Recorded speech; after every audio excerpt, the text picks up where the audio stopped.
Hi, I'm Dan Looker, business editor with Successful Farming Magazine, and with me today is Steve Johnson, a farm management specialist with Iowa State University Extension. Steve, welcome. We're going to be talking about the Farm Bill again today and going over just some of the basic concepts. And why don't you start out with the two commodity programs that are somewhat new. They have similarities to previous programs, Okay. but do you want to describe those first? Sure, and it's 5 years, so Right. we've got a 5-year farm program. We weren't sure for a while. Let's start by emphasizing the importance that farmers that are in the program are going to be able to keep their loan rates, those national marketing loan rates.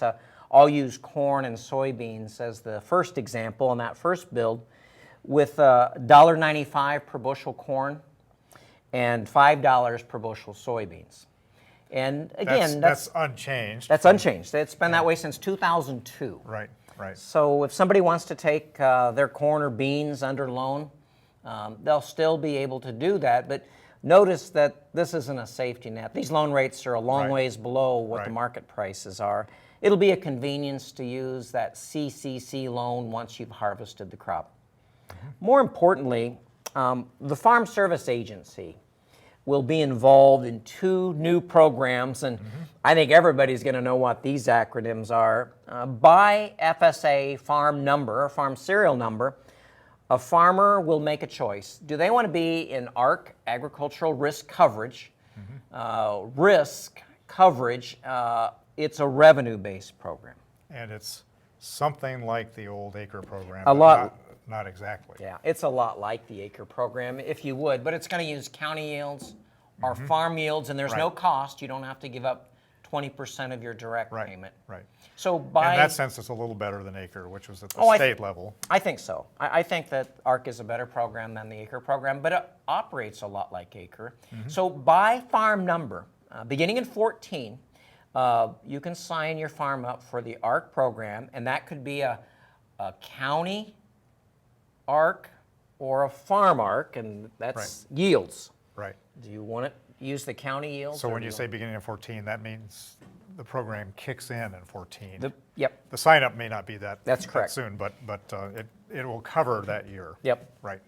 Or would you want to enroll your farm into the PLC, or price loss coverage? Again, I think it's important to discern the difference.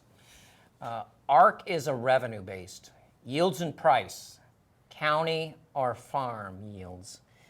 PLC is price loss coverage, all right? You have to have national cash prices, what we call marketing year average, or MYA, below a specific reference price each year over the next 5 years.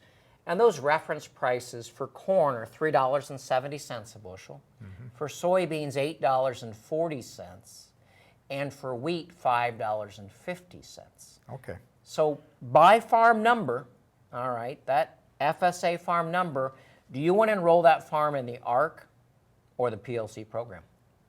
Well, and I guess that sounds fairly simple, but there's a new wrinkle this year, right, Steve? One of these programs is tied to crop insurance, and the other one is not. That may influence which program you decide to go into. But I think can so. you talk a little bit about how this works? Sure. It's PLC, but let's take a look at the crop insurance safety net. This is the big safety net. Right. And it's pretty much crop insurance as farmers have become accustomed to. With federal subsidies, actually it operates more like a cost share program, but they're paying 1% of the premium, and the federal government is paying 1% of the premium. Enterprise units will be fully funded, so those discounts will stay over the next 5 years. There'll be a few changes with crop insurance beginning in 2015, but I don't think Nothing major. Most of those are actually improvements that I think farmers will welcome. Yeah, I would say so too. The interaction is this last safety net, and it's called SCO, or Supplemental Coverage Option. Now, here's this interaction between the FSA program, ARC or PLC, and the crop insurance program, SCO. If a farmer enrolls for ARC, county or farm level, then they do not qualify for the SCO program. Right. But- and what's the reason for that? Well, because ARC and SCO, especially the county level ARC, are a lot alike. They're similar. They're a county-based yield, but SCO is a true crop insurance product. The product's never been written, never been rated, but if you sign up a farm for the PLC program, the price loss coverage, then you can also use SCO. Which you have the chance to buy each year.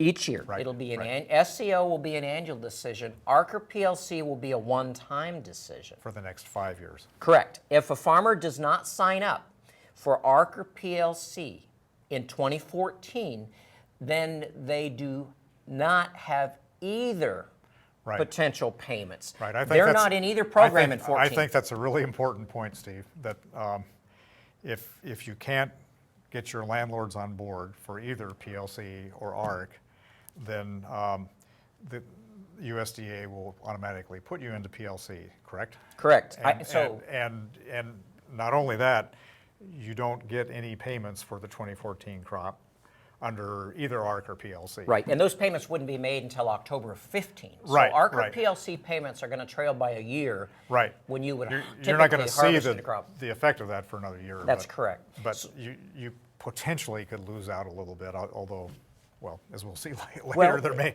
or may not be a PLC Yeah. payment. Good enough, Steve. Well, this is quite a bit to think about already, and we'll be talking about this more. Thank you very much for coming in today to go over some of this. Thanks, Dan. Sure.